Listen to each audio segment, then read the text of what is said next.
Welcome to the Party Hard Summer Podcast.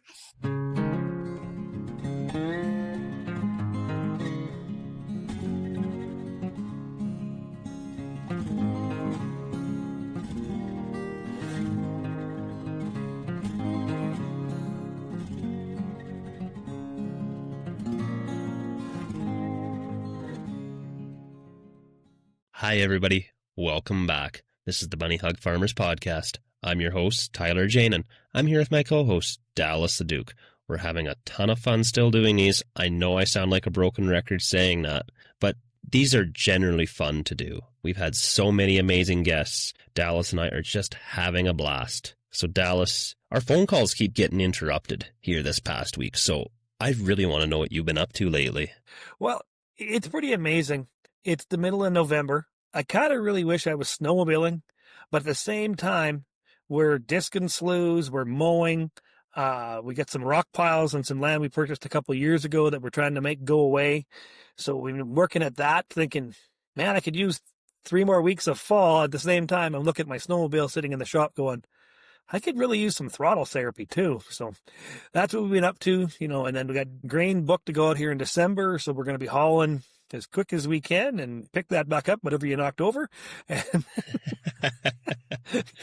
And so we got that and just getting ready to get for the winter months here, because we've been lucky enough that we've really had a good fall. It was a late harvest for us, but then it's been a good fall for getting the work done. It is amazing how warm it has been. Like, when we're recording this right now, it's November 19th. I'm still out pounding posts. There is no frost where I'm at. So it has been a beautiful fall. I'm almost wondering if we're going to see a brown Christmas. Well, I'd seen some weather thing there, some self-proclaimed expert, and that's what every weather predictor is self-proclaimed expert, because they're no good at their job. And we were forecasted up here. I am, on the American side, I am straight north of Glasgow, about 2 hours, so I'm quite close to the border. And they were talking like Glasgow's supposed to have like 36 to 40 inches of snow this winter. Well, it better start showing up if they're going to hit them numbers. Yeah, well, I'm supposed to start getting some colder weather and some snowy weather here next week, about Wednesday next week. So we'll see if that actually comes true or not. There is moisture here, though, so I would rather just do with an early spring rain than all the snow, because all that snow, for me, it's just a bunch of work. It requires more bedding. You got to push it out. You get sick calves.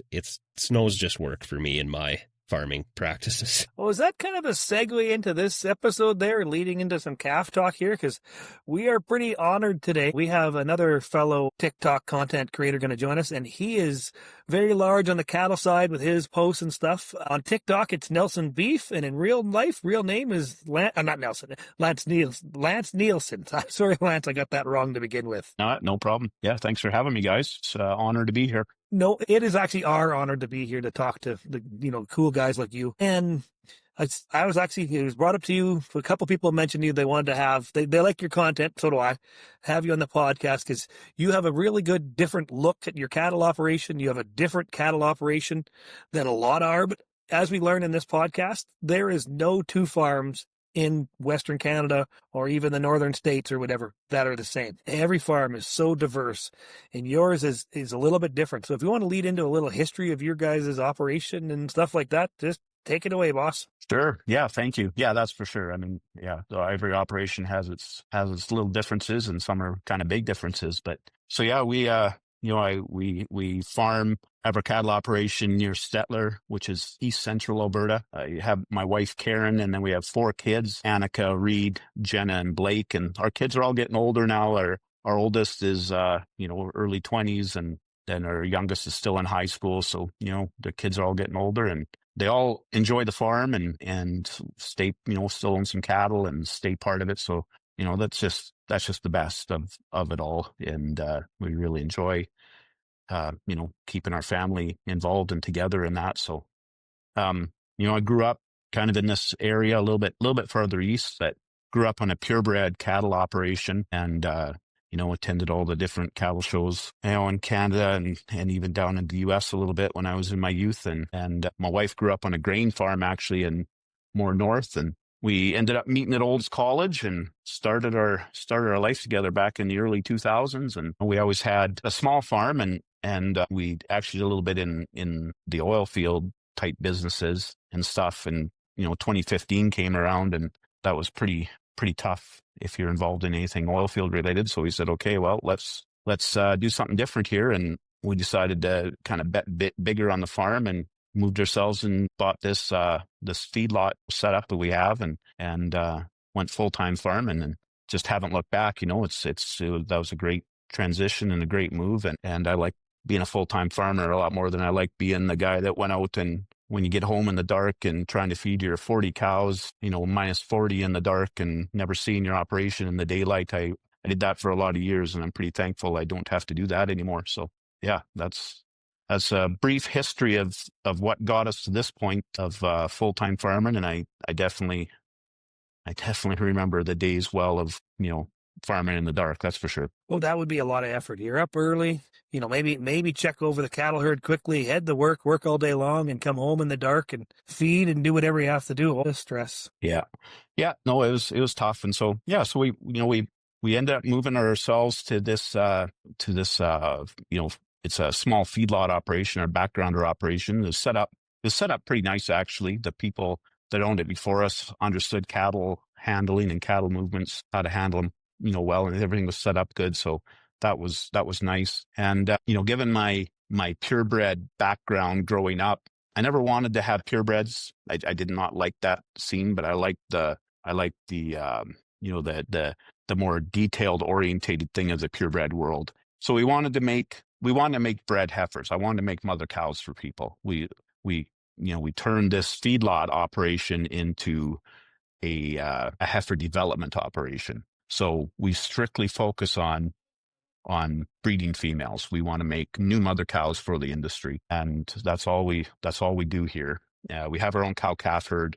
We buy in other replacement quality heifers. People send us we custom feed replacement quality heifers, and we do a lot of work with them, and we do different things to make sure they're quiet, easy to handle, high fertility heifers, and that's what we focus on in our operation. I guess the other side, I think probably what more people know us for is we started a direct to consumer beef sales, about 10 years ago, 9-10 years ago. And that's probably what we're known for a bit more, especially on some of the social media, Facebook side of it. And so we have that.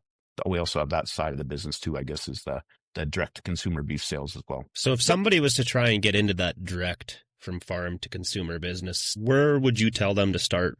Like, what have you learned that doesn't work, and what have you learned that does work? Just give a window into your operation. Like for selling beef, Facebook and Instagram are probably the number one places to do that, right? I don't know how much beef we sell on TikTok. TikTok videos are more fun, but for selling box beef to people in the cities, just give a window into your farm, give a window into your life. It's really that simple. And no different than what you guys already know. It's about consistency. It doesn't matter what social media platform you're on. It's just about consistency. People just, they trust you when you're consistent. You show them a window into your life, whether it's how your kids and your farm, your cattle, and they develop this trust with you. And it's true. It's real. It's a real connection. You might not have ever met them in person, but they feel like they know you. And if you're looking to market your beef, it's that simple, but it's also that complicated, to stay consistent. That's the hard part. And I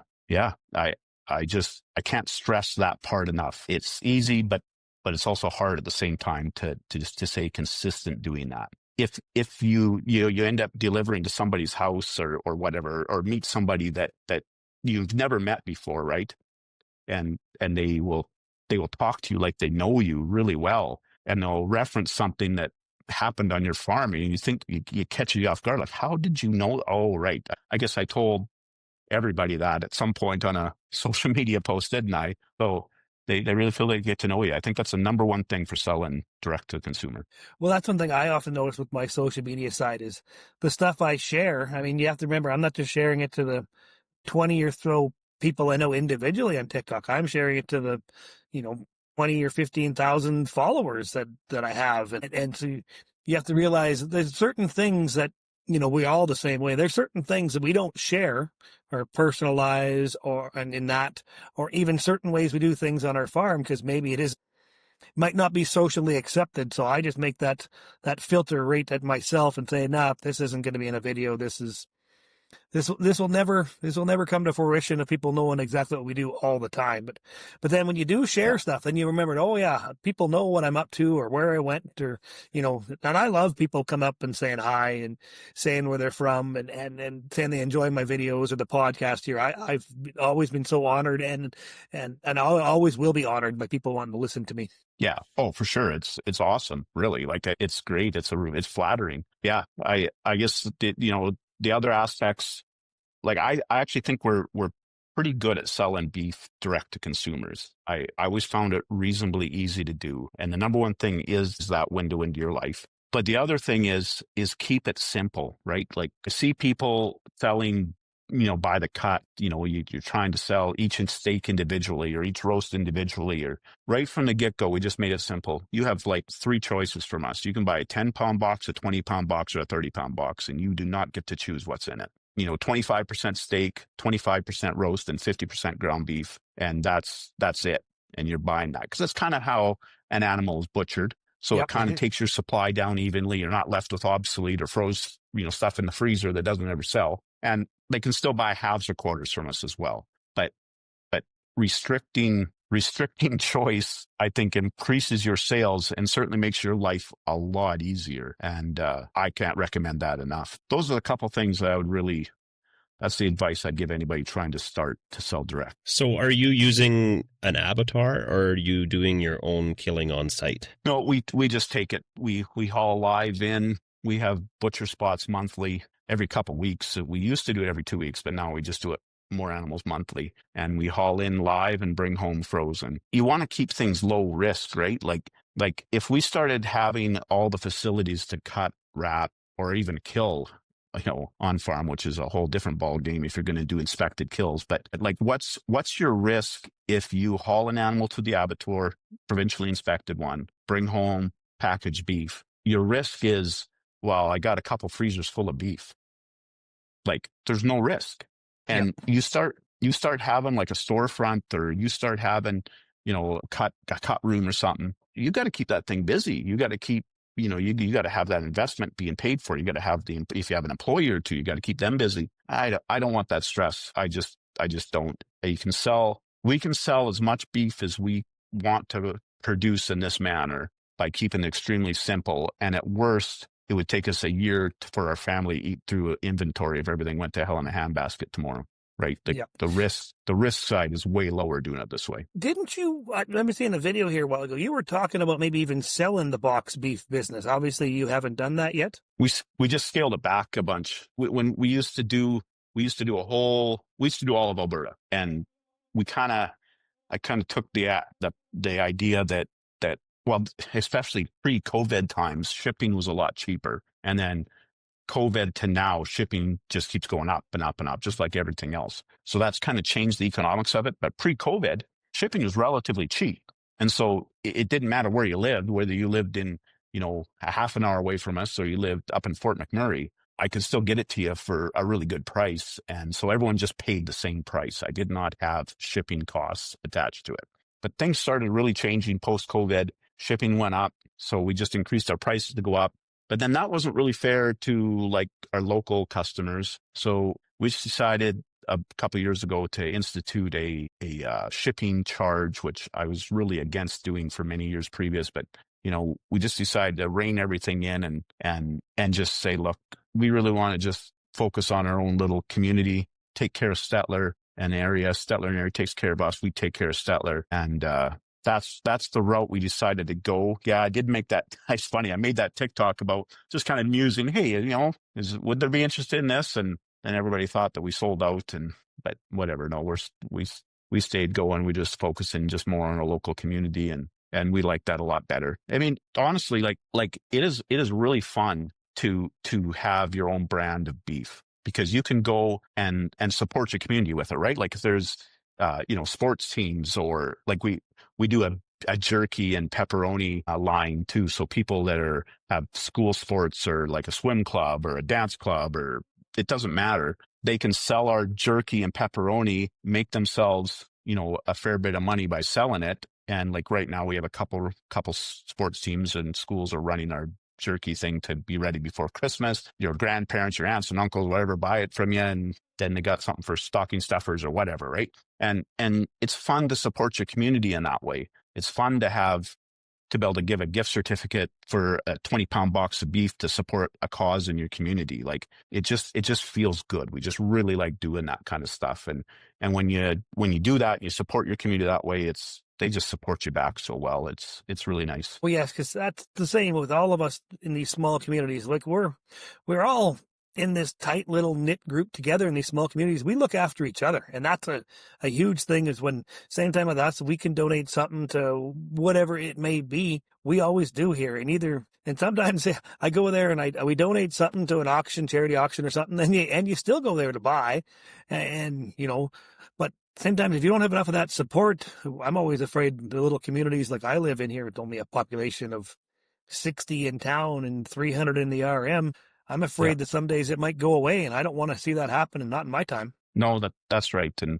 And it always amazes me. I'm sure every community is great, but Stettler, the area we're in, Stettler's a bigger town. It's a good sized town, right? It's like 6,000 people, probably another 6,000 in the county. So it's a good sized trading area for sure. We have a Walmart and the Canadian Tire and that sort of thing, right? So, but the tight knit part of the community is awesome. Like you have somebody that's maybe got medical bills or some sort of thing where they have to go to somewhere for some specialized treatment. The community always gets together, has a big fundraiser. People donate things, and then the same people buy things back from someone else, and we raise money. And it's just, those kind of things are just amazing in these rural communities. The rural communities, that's an amazing thing because, like you just said there, like Settler's a big place. Well, actually, I come home from Edmonton about almost 2 weeks ago, and a bit of a snowstorm. I wish it would have come through Stettler. I could have got storm stayed at your place where the pepperoni sticks are at. Yeah, that's right. Yeah, you betcha. Yeah, no, it's a good way of life. I mean, I'm sure everybody listening here and us, we could talk about people in the cities don't understand how great rural life is, but yeah, it's a great.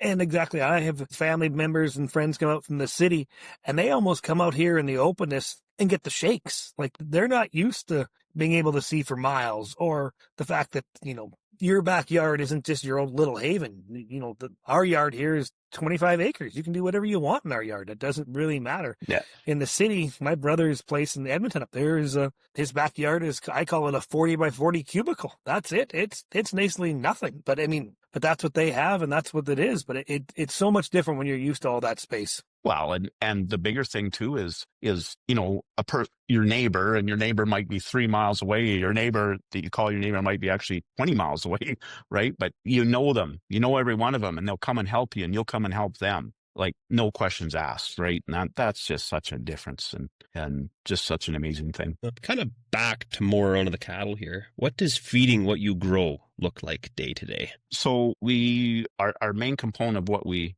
grow, like you're asking what we produce on our farm and what we feed our cattle? Yes, yeah, absolutely. That's I'm a cattle producer myself, but I want to know what you're doing. I always like hearing what other people do because maybe it's something I can improve on my own family's operation. Right. Well, about 4 or 5 years ago, we switched to growing corn as our major source of silage. That's our major component of our winter feed. And that was driven by a few things. I was getting kind of tired of everybody. We don't have our own chopper. We get a custom chopper in, and August 5th, everybody's barley is ready to chop. And by August 15th, it's too late. Right. And so I found that very frustrating. We've been just like, it sounds like you guys too. I mean, the last 5 years, 6 years have not been high rainfall years. They've been pretty droughty, and some years have been extremely droughty. And barley isn't the most tolerant crop for those kind of things. So we switched to corn and been very happy with that. Higher input costs, but it's consistent for us. Every year we get something, and your window to chop it is bigger. It's not such a panic, and not everybody is ready at the exact same time. So your custom chopper being 5 days late isn't detrimental, right? So corn's a big thing. Well, they claim there's more energy in corn over feed barley too, do they not? Well, corn's lower in protein. Maybe, hopefully it's a little higher in energy, but that's not the case every year. Like this year, it's not. This year, just the way the rain fell, if we could have got a rain in August and kind of filled those cobs up a bit, that would have helped the energy content of the corn. Because like with corn, half of your tons are in your cob, the other half is in the stalk, and we just ran out. We needed a rain in August, but that's no different than any crop, right? Those kind of things happen. Yeah, need a rain in August, need one in June, July. Hell, I'll take them in April, Yeah. May. I'll take them if they come at all. Where I'm at, we went with basically a year and had 2 inches of rain in an entire year. I'll take it any time. Yeah, exactly. I find I have the right amount of rain. Tyler has way too much, but Really? I'm ready to Yeah. drown him out for a year or two. I'm willing to sacrifice him so I can. I didn't agree to this. You don't have a say in this.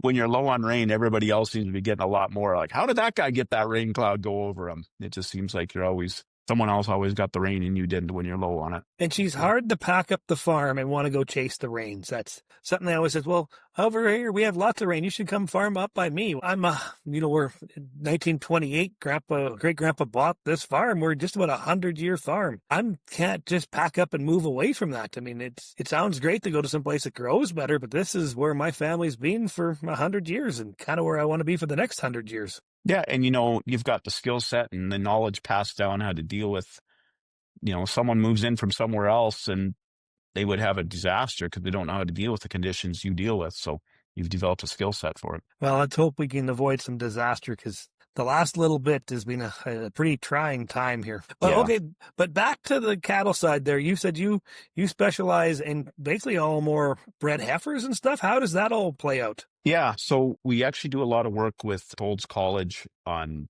fertility, on breeding females. So that's back about 5-6 years ago, kind of pretty, a few years after we bought this feedlot environment place. We went to the college to say, hey, do you guys have any research on, just ways to make a better breeding heifer? And they said, no, we don't, but we would sure like to. They had a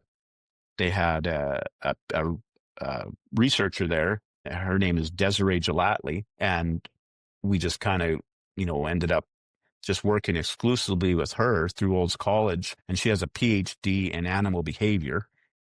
We did a number of projects designed to improve fertility in breeding heifers, and then that just starts snowballing, right? Like we're just on a constant search to build a better breeding heifer. And I just as an aside here, I've made multiple TikToks about this. And when you talk about this, most people are interested or receptive, or maybe they just scroll by. But you ultimately get some people that will comment negatively about it, like everything. And so I want to give a preface to this conversation. I'm going to go on the assumption that you are doing your best job in nutrition, that you know how you're doing your very best, and you're also doing your very best in selecting the best genetics you can. I'm going to take that as a given that everybody's trying to do their best on genetics and nutrition. So I'm not saying to ignore genetics and nutrition at all, but you can do things, and that's what we do here, improve the fertility in cattle. And the biggest thing you can do is to reduce how that breeding heifer responds to stress. So we all know, or we're all on board with the fact, okay, you should employ low stress handling. Yeah, that's great. You should employ low stress handling, right? Like, I'm all for that. But you should also change your breeding female's response to stress. And so then that way, when they're in a stressful situation, which inevitably happens, you're going to have to work them. You're going to have to get them in. You're going to have to, move them. You're going to have to do things to them. It doesn't throw them for a loop. It doesn't change their cycle. It doesn't possibly, like in the calves, it doesn't make them sick. It doesn't stress them out when they have a different response to stressful situations. So that's what we've focused on. So how do we do that? There's a couple critical times we've found in an animal's life, in a cattle's life. One, the first moment is when they're like a day old to 4 days old. That's a very critical time in how they form opinions about things. And another critical time is post-weaning. So if you spend a little bit of time doing some things in the first day or two of life and post-weaning, can actually change their outlook on life and their their weight gain, their fertility, and it doesn't cost you anything. And so I'll say that on social media, and occasionally people call BS on that, which I guess whatever. I'm not selling you anything. I don't care. I'm not selling you a magic drug. I'm just telling you, here's what we found. You can use it if you want. Post weaning. So if you have some breeding females, and if you go and you run them through your handling system or your barn or both, our handling system is indoors, so we kind of get the double effect there. But if you go and you run them through your handling system without doing something negative to them, you're not going to poke them with a needle. You're not going to brand them. You're just going to let them run through it. First time through, we leave the chute open.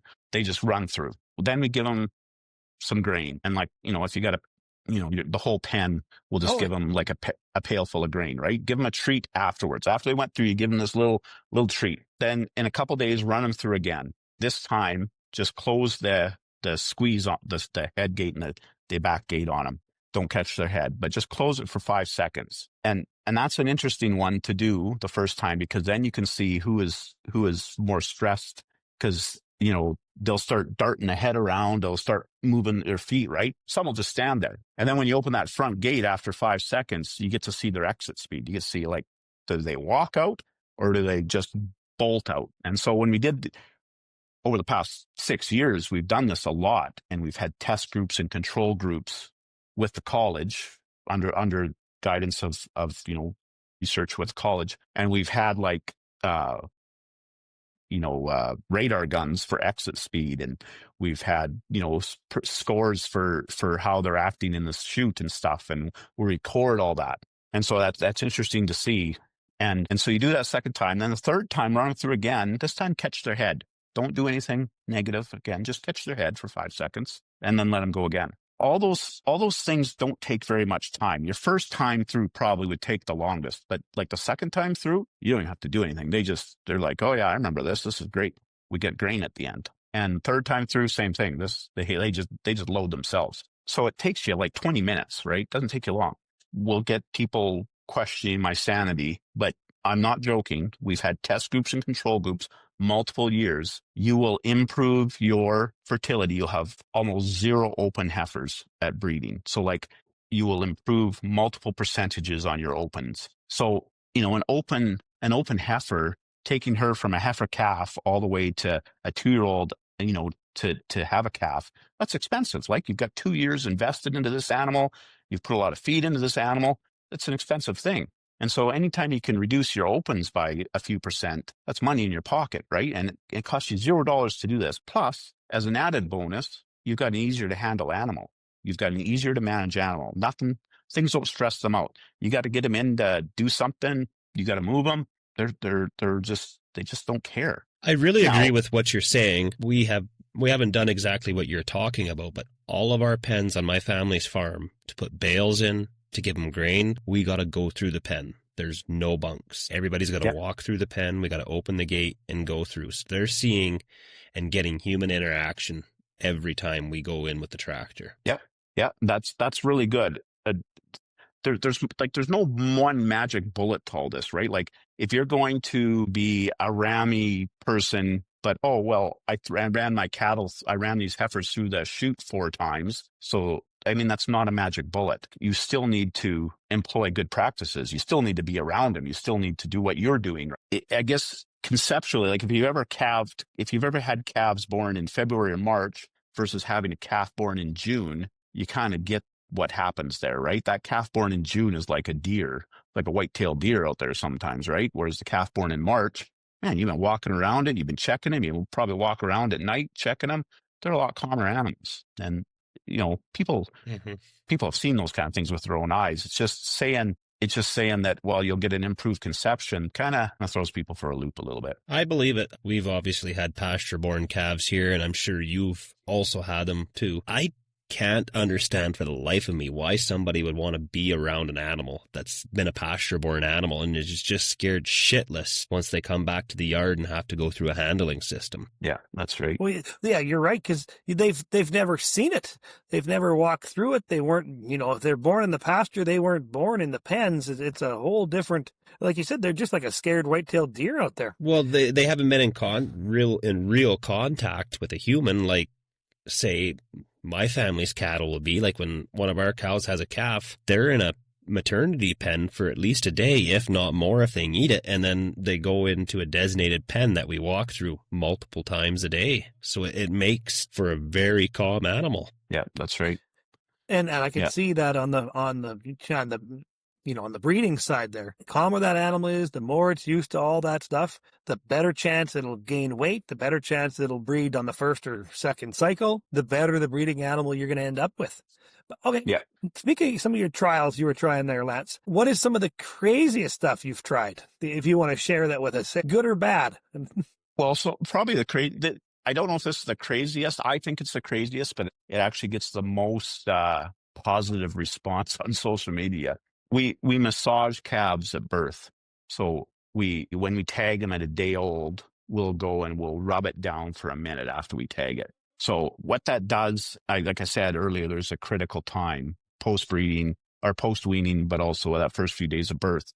Sitting there, I guess I'll tell you, like we're sitting there trying to calve cows, and it's, you start our size of operation, we can have, 15 calves a day or something like that, right? And you are tired, you've been up all the time, and you're just like, I do not want to spend a minute rubbing this calf down. I do not want to do this. I just want to snap that tag in that calf's ear, and I want to get to the next thing because I'm exhausted.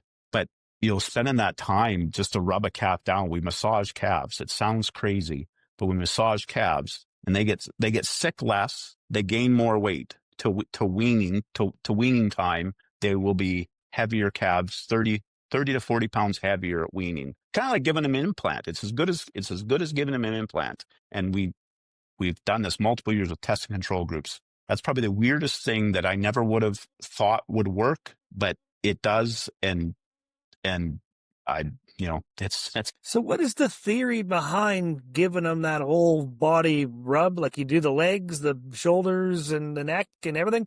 So what's the theory behind that makes it improve the gain and stuff? I'm really inquisitive about this. Well, it's that critical time in their how they view people and view it's kind of making them a less stressed animal to situations. It's just that 1 minute rub down. So you just probably did something to them. You probably maybe needled them a couple times, depending on what your protocol is. You snapped a tag or two in their ear. You just did something that probably wasn't super pleasant for them. Like, the mother doesn't like you being there, all these sort of things. So we find you sit there and you start rubbing them down, and the first 20 seconds, they're rigid, right? They're just wanting to not be there.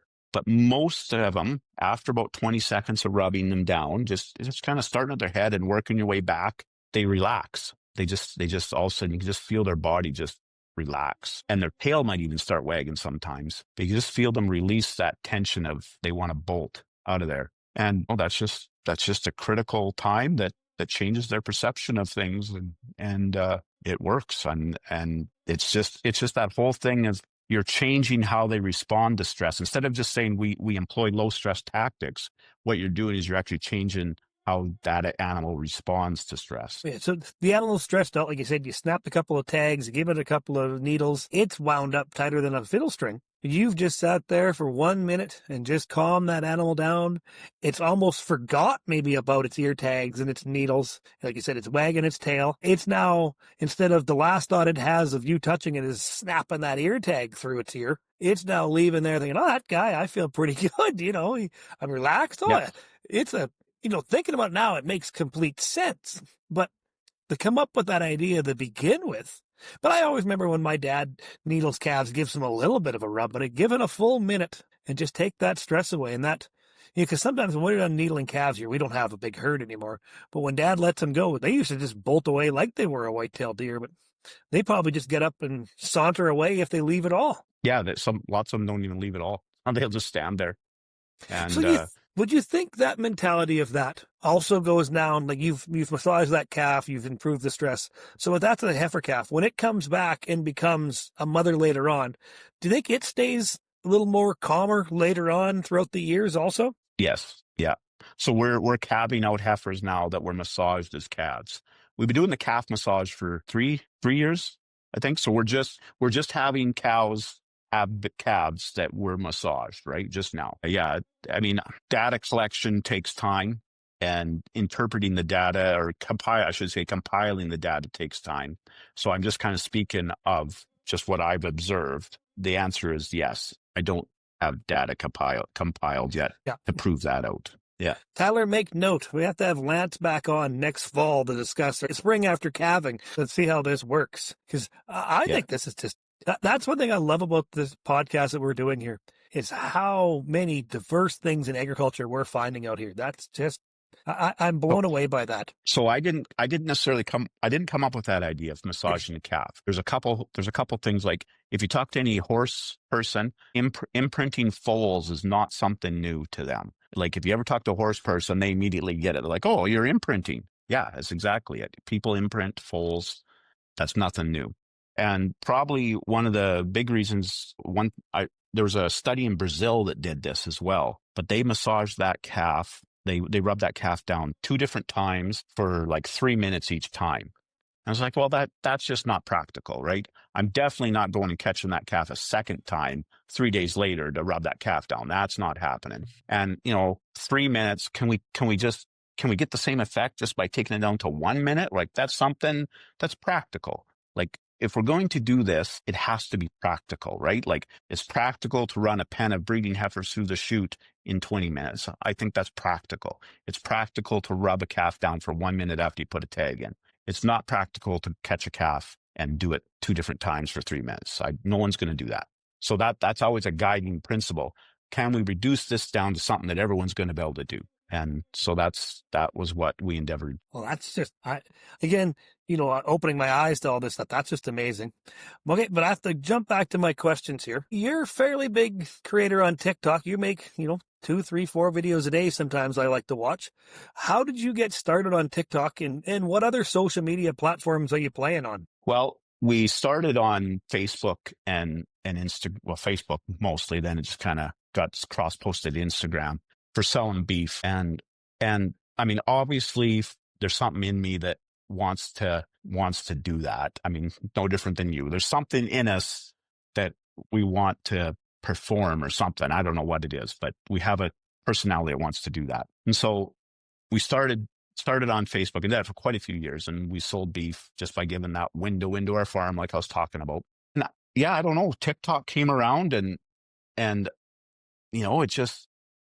I just liked how it just, right in the moment, like I don't plan out what I'm going to do ever. I never think to myself, oh, I should take a video of this and we'll edit it. And I never, ever do that. If you see a video of mine, it probably happened 30 seconds before. It's just like, I'm here. That looks cool. I'm going to record that. And so, it just suits my knee-jerk reaction personality. Well, I guess, I don't know. I don't plan things. I usually just go with the flow there. And I find TikTok is really good for things like getting the word out on, say, this calf massage or heifer acclimation and stuff. And it's just neat to go on there and see people like you, see your operation, and see, other people, how they farm. Like the amount of stuff I learned from TikTok far exceeds any other platform. And so if I'm going to be a consumer and I'm going to I want to give something back too. So, I'm going to make some videos and going to show you what I do. And some people are going to like it, maybe learn or glean something from it. And man, I see different operations across Canada or even the US, and I learn stuff there all the time. It's actually a pretty amazing platform. It is. And one thing I noticed with a lot of the content creators like myself and yourself there is your video, like you said, you might have shot that video 30 seconds ago, edited it, uploaded it, and here it is. I mean, that calf might still be steaming from hitting the ground if you're doing a newborn calf video as the reference there.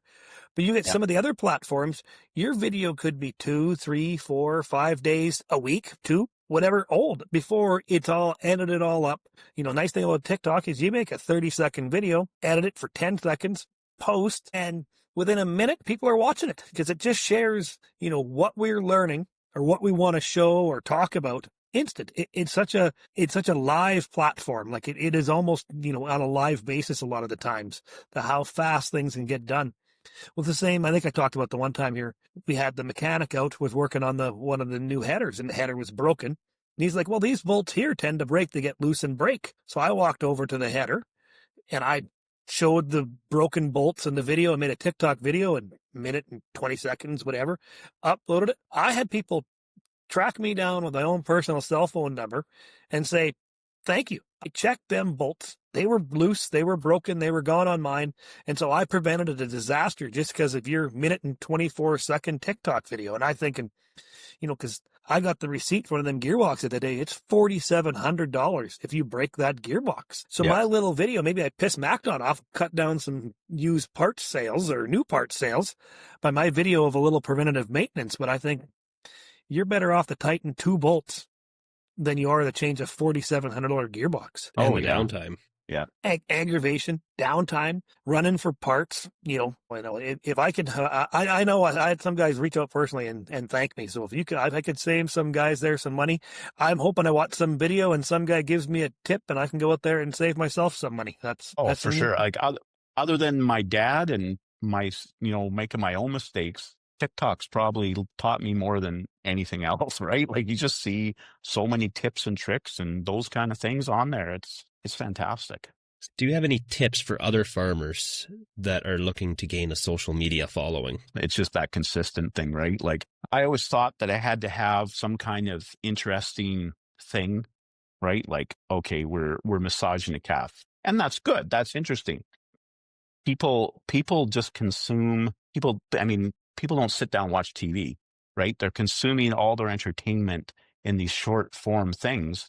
And then they just kind of like to follow what you are doing. You become this interesting subject to them. It's just your day-to-day activity. And I like seeing what other people are doing too. It's not, I'm not just only thinking, I like watching it too. Like we consume media differently than we did 10 years ago. So it's just consistency.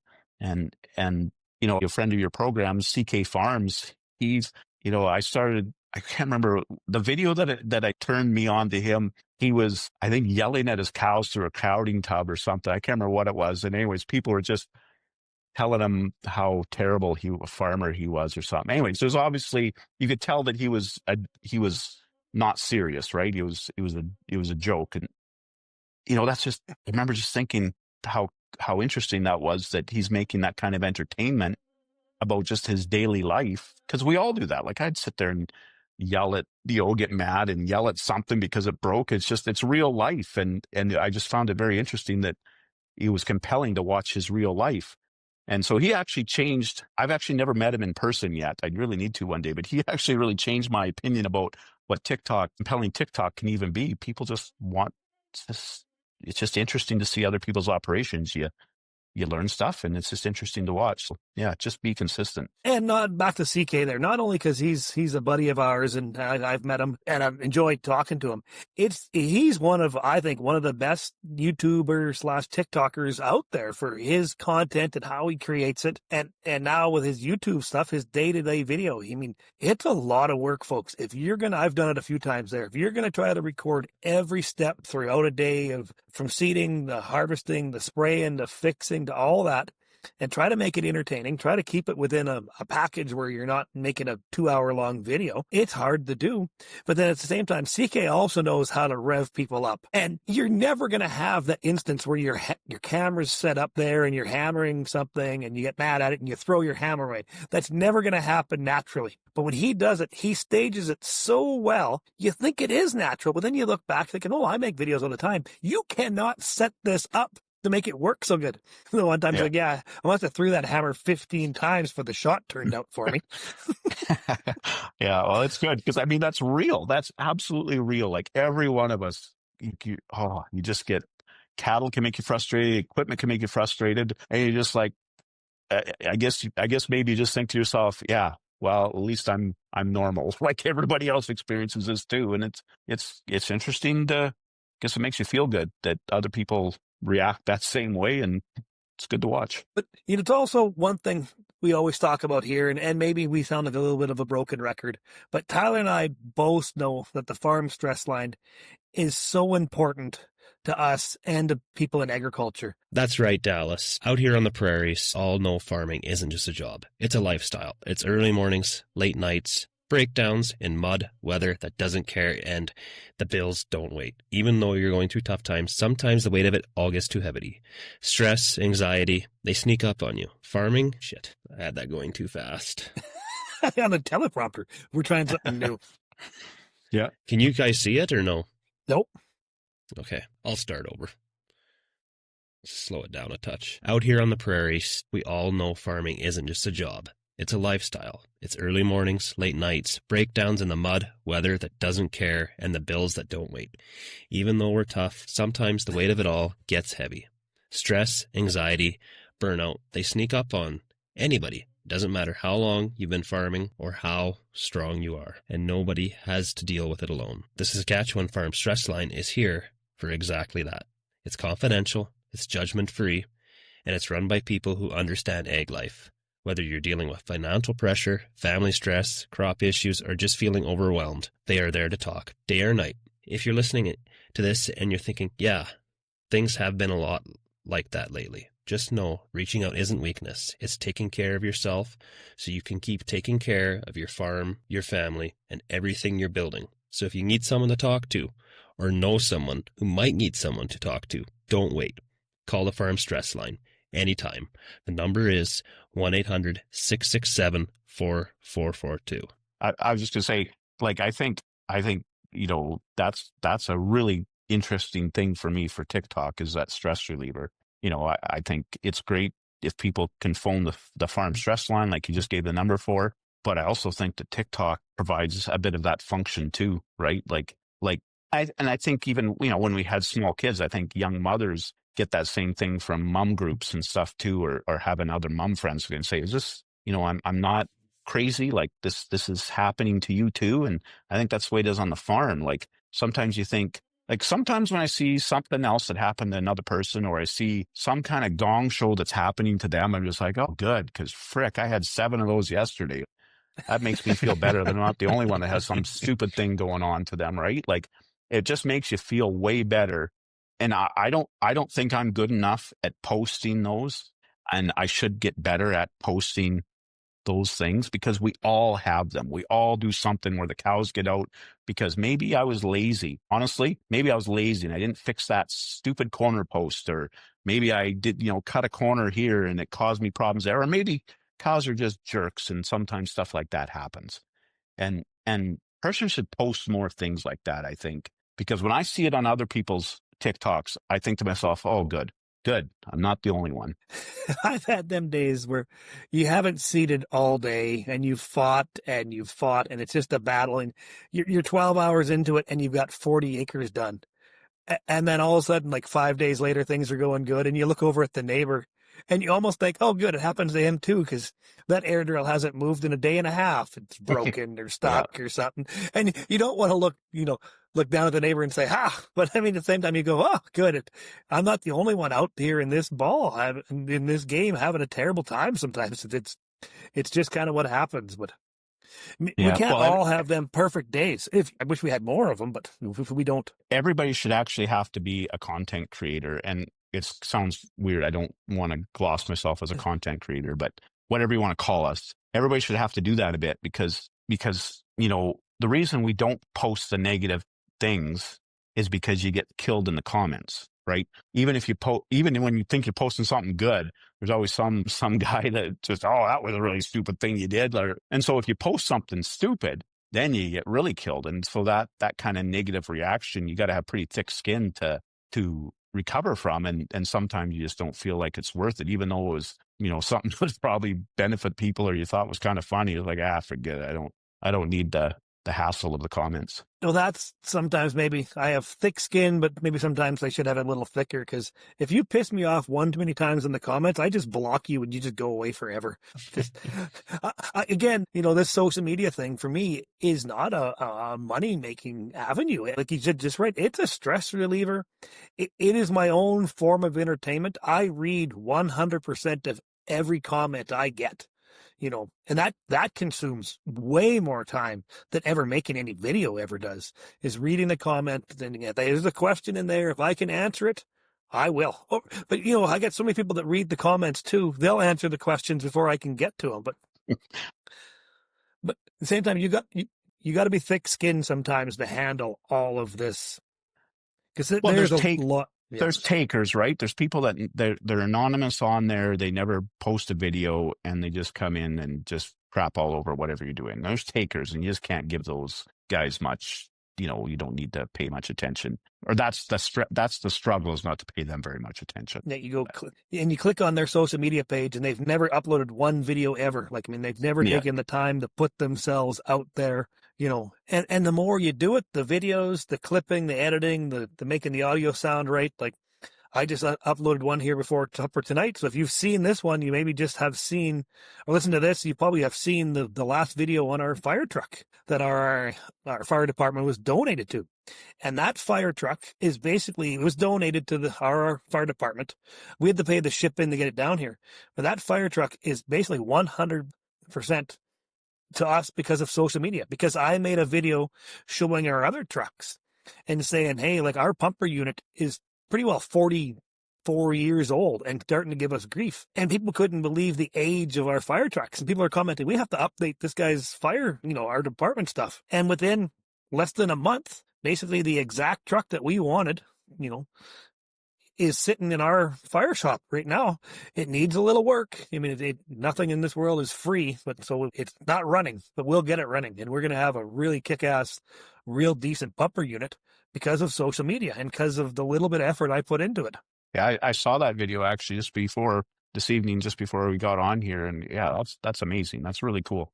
That's social media is so awesome for that kind of thing. There's just those kind of great things far outweigh the negative comments. That's for sure. And that's where I need to thank right now, since we're talking about that little fire truck, is Firefighters Without Borders. That's who the fire truck was donated to, was to them. And then they reached out to me and found a home for it. And so his Battle Shield donated that fire truck to Firefighters Without Borders. And a few people helped me get in contact with the vice president of Firefighters Without Borders, and then approached our RM on us accepting this truck, which the RM accepted. And then so we had it delivered today. It showed up. So, you know, it looks really cool when I had all the lights on. We just got to make her run, because it's a really nice truck. And even when cities and towns are done with a truck, yeah, that truck's 25 years old. It's got 1,200 hours on it. It is barely broken in. And it's really nice, you know, especially when you're coming for something from the 80s to something in the 2000s. That's one heck of an upgrade for our little fire department. That's really cool. Really awesome. Yeah, that's huge. It's amazing the power that social media actually has for good and bad. Oh, yes. Yeah. Yeah. Well, the good things like stuff like the fire truck. I mean, I'm sure you guys get way more even than I do, but like, you know, it's almost daily that you'll get questions from people. Maybe they're new farmers, maybe they're not. And like, how good does that feel that if you can help somebody? You know, the Firefighters Without Borders helped you. You can pass that on to help somebody else that maybe has a question. Maybe it's not maybe it's not as big as giving a fire truck, but maybe it was a big thing to them that they just didn't know, or you can answer something they've been struggling with. Like, those things are great. Well, we've had people reach out to Tyler and I both that, you know, us being able to talk about the farm stress line, that, you know, farming, like we were talking about here before, is stressful, and it's trying. And especially right now, we're in some pretty trying times when it comes to commodity prices. And if you weren't fortunate enough to grow a big bin busting crop, if you're going to be a little tight for funds, and it is something that, you know, I have to admit, even myself and my wife and I, it's been many hours of conversation over the last couple of days, couple of weeks here, over how we're going to get through this next hurdle. And, you know, we'll figure it out. And if we need to, I'm going to phone that farm stress line number, because, you know, we're at the point now where some of the bills might get a little harder to pay until something starts to move. And then, you know, that's the scary thing, is if I sell a lot of grain right now, I'm selling it at 20%, 30% below the cost of production. And that's something I'm really having a hard time accepting I have to do, that we're going to take that big of a loss, but it's going to happen, I guess. Are there any, I haven't been paying attention to Saskatchewan agriculture announcements or anything, but there's no government disaster zone announcement, acreage payment or anything coming? No, not that I've heard. You know, I know RRM did declare back in June it was a disaster, because we were really dry in June and up till the end of June when it started the rain. We were a disaster. It was more for the fire hazard and the fact that there was no grass, there was no hay. At that time, there was no crop coming. the later rains came, the late crop turned into a pretty decent crop, and the grass regrew, and we didn't cut a second cut on our home quarter with the hay here, but the second cut stuff would have doubled the first cut stuff, but we just left her. Yeah. But no, and that's, I guess we do have our own subsidies coming down here, with how crop insurance is structured and stuff, but sometimes you look over to the feds here to the south there thinking, oh, I wouldn't mind just a straight across payment for every acre like they get down south. But we are subsidized in our own different ways, and so are they. And I don't know all that it all works, but boy, if somebody could help me write a check to cover some of these bills right now, that'd be pretty awesome. Yeah, but isn't a lot of those U.S. farm subsidies are because John Deere's lobbying them and they haven't sold enough tractors, so they're going to push money out to the farmers, so they go to the tractor dealerships and spend it on equipment. I think is a lot of the rationale behind some of those I've heard subsidies. I've heard that too, because if you put $1 million in my account tomorrow, it won't be there in 3 days from now. It'll be gone. Maybe I won't run out and buy tractors, but I'll certainly pay down my input bill. I'll catch up on the payments. I'll make sure all the payments are made. It's just going to be in and out and back in the economy. Yeah, and I'm not saying it's bad what they're doing. I'm not saying it's bad at all, but it's an indirect way of subsidizing other industries too, because farmers, they like to spend their money and they'll put it back. They'll put it back in the circulation pretty quickly. Yeah, because we don't keep it. We just circulate it around. Yeah, exactly. Goes out quicker than it comes in. It sure has for here. Yeah. What is the biggest misconception that you have seen yourself about your farming practices or the cattle industry in general? That's a big question. I think the cattle industry gets too caught up in catchphrases. This has more to do with, say, selling beef direct to people and that sort of thing. But I think the industry listens to a very vocal, extremely small portion, and we think that's what the consumer worries about. Things like antibiotic free and those kind of things. It's those catchphrases are multi. They can mean something different to everybody. But what I found in selling beef direct is the consumer actually doesn't really care that much. I think they more care that they can trust the supply.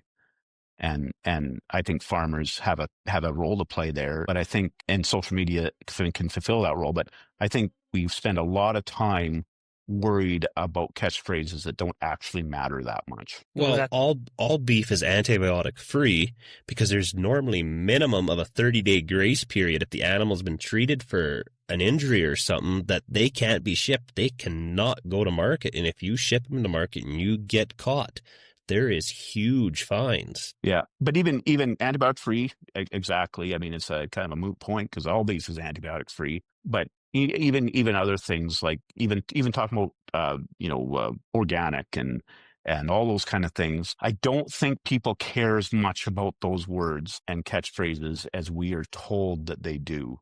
And I think that's something that it's a myth that they do, and I think we're kind of barking up the wrong tree, spend so much time talking about it. That's because I've seen them things like your Honey Nut Cheerios are gluten free or whatever. It's like, they're made with oats. There's no gluten in oats, but you're advertising it as gluten free. This is gluten or no something. Well, that type of product has never, ever, ever, and never will contain that. It's just like, this is just marketing scam. It's marketing scam, and there's some soccer mom out there that they're marketing to that's gonna really want to buy them gluten-free Quaker Oats or whatever they are. Yeah, that's misrepresenting. I don't know what you call that kind of advertising. It's not misrepresenting. I don't know, but yeah, I know exactly what you mean. And no, I guarantee when this episode comes out, I'm going to have a buddy that'll text me the name of that within seconds of listening to this episode. He does every time. I love him to death,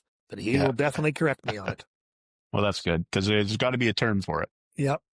Oh, yeah, I'm going to lead into the last question here, Tyler. Are you good with that one? I'm good with that. Oh, hey, Lance, what is your most favorite cut of beef? And how do you prepare it? Yeah. My most favorite, I think, is the New York strip, and I just like to prepare it extremely simple. I just like to put salt and pepper on it and put it on the barbecue, and that's my most favorite thing for sure. How do you like it done? Medium I like it done medium. But Tyler, what about you? So I'm kind of a brisket guy. I love steak. Don't get me wrong. I'll take a steak just about any day of the week, but I really like doing a slow cooker brisket. And I've had people say, well, why don't you do one on a smoker? Well, I don't have a smoker, but there's a liquid you can buy at the grocery store, and it's called liquid smoke, and it just about gives it that smoked flavor of having a smoker. But when you put that brisket, you trim a decent amount of the fat off it before you cook it. You put it in that slow cooker all day.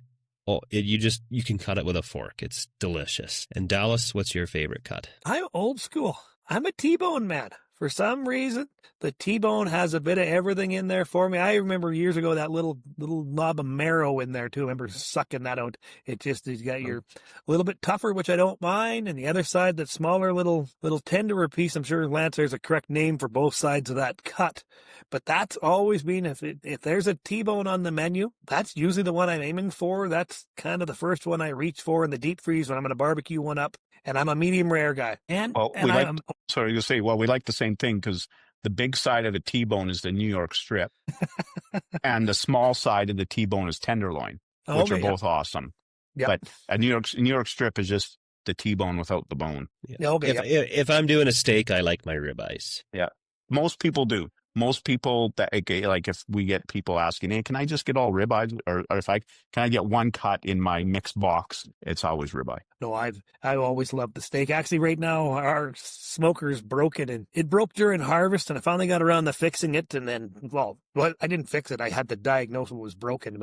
And after I wanted to cook chicken wings for Grey Cup Sunday here, and we did them in the air fryer. They were still good, but I really want them done on that smoker. So I hope them parts show up here pretty soon. You and I have been talking back and forth a little bit. We do have time to talk. You've been having a rough go with electronics in your household. God. What is it? 2 TVs, a smoker? Actually, it might be 3 TVs. Oh my goodness. The living room TV, which is basically a year old, it won't connect to the Wi-Fi anymore. So that one might be going back to Costco.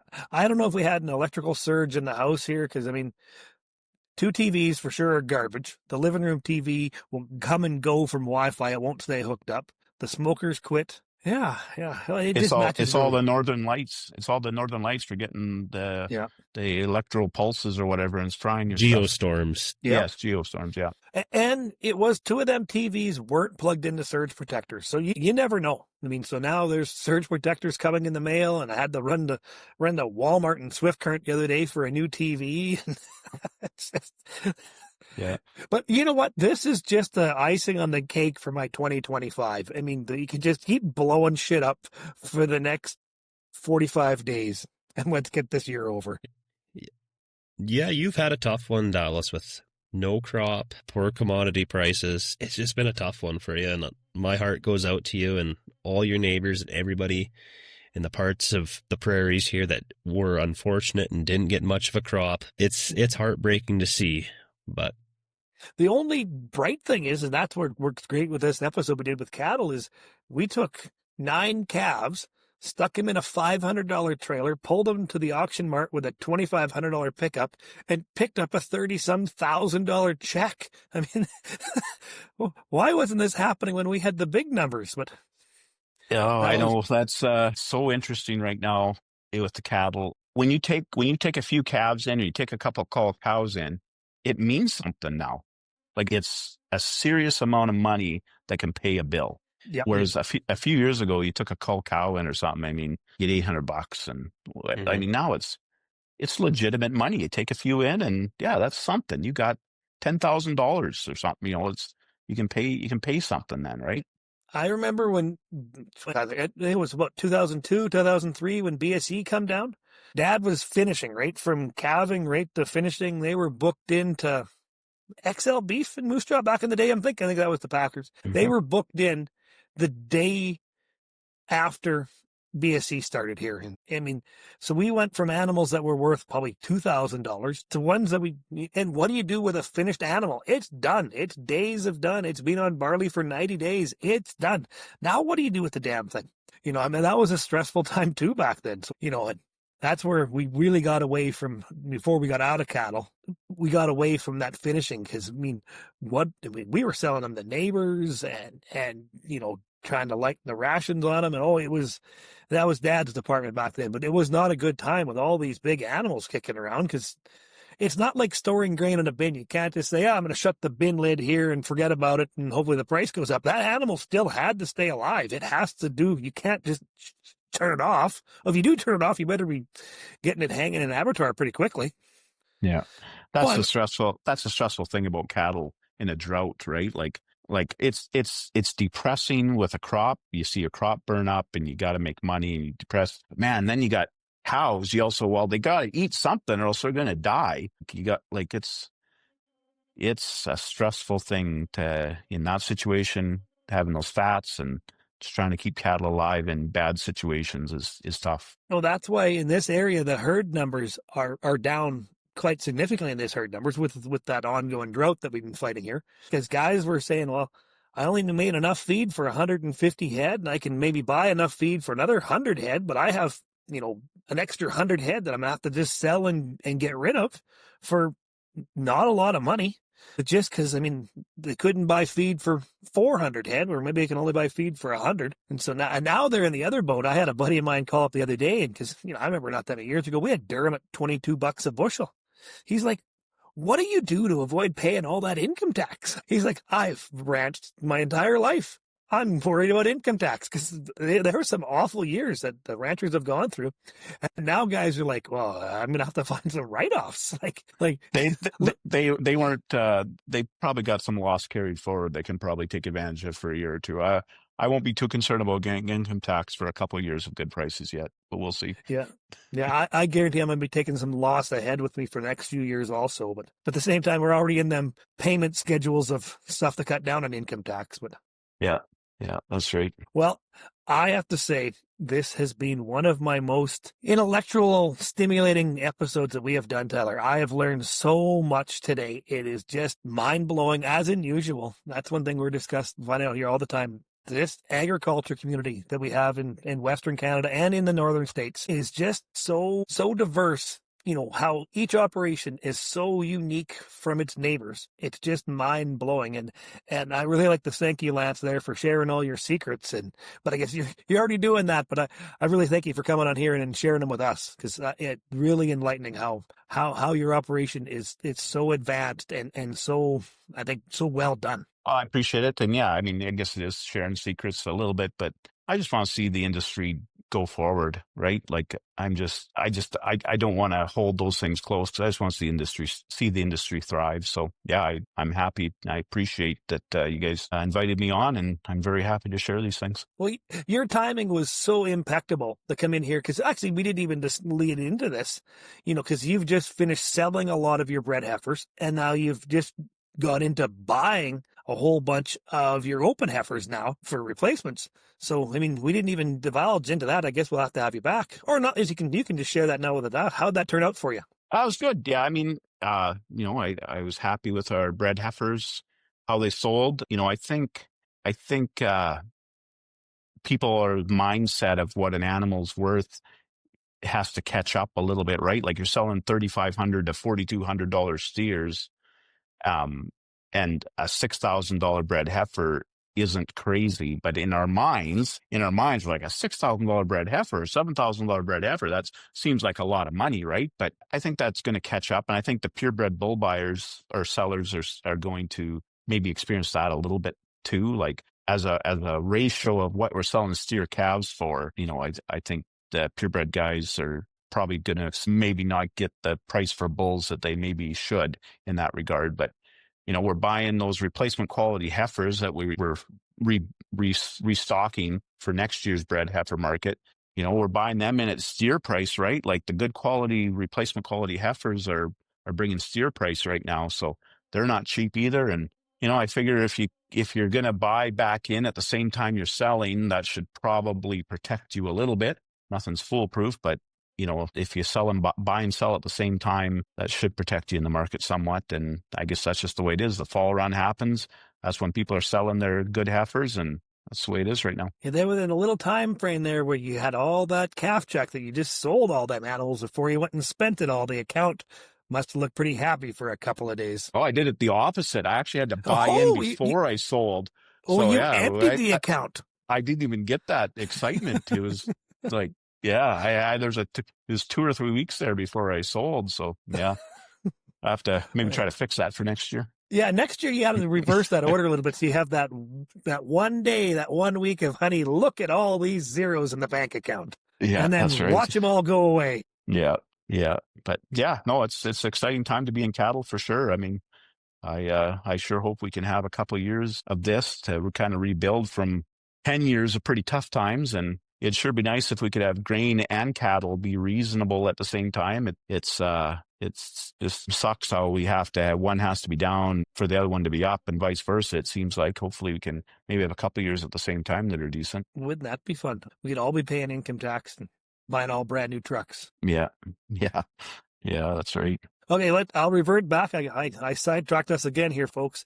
Again, I got to thank Lance for coming to join us here.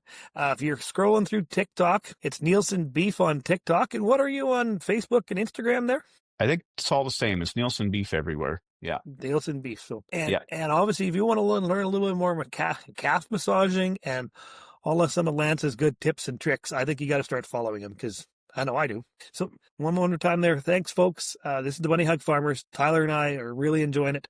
Thanks for all the calm feedback, positive feedback. Any questions and stuff, Tyler has an email. He has end of the podcast here he puts on. So we'll go from there. Thanks, everybody. Thank you, guys.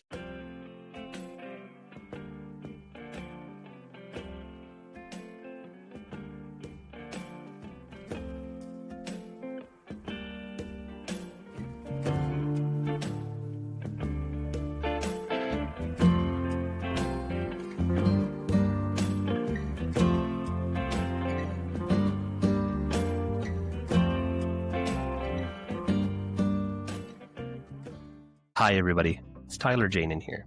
I want to thank you for listening to the Bunny Hug Farmers podcast. If you want to reach out to us, you can reach out to us at bunnyhugfarmers@outlook.com. Once again, thanks for listening to the Bunny Hug Farmers podcast.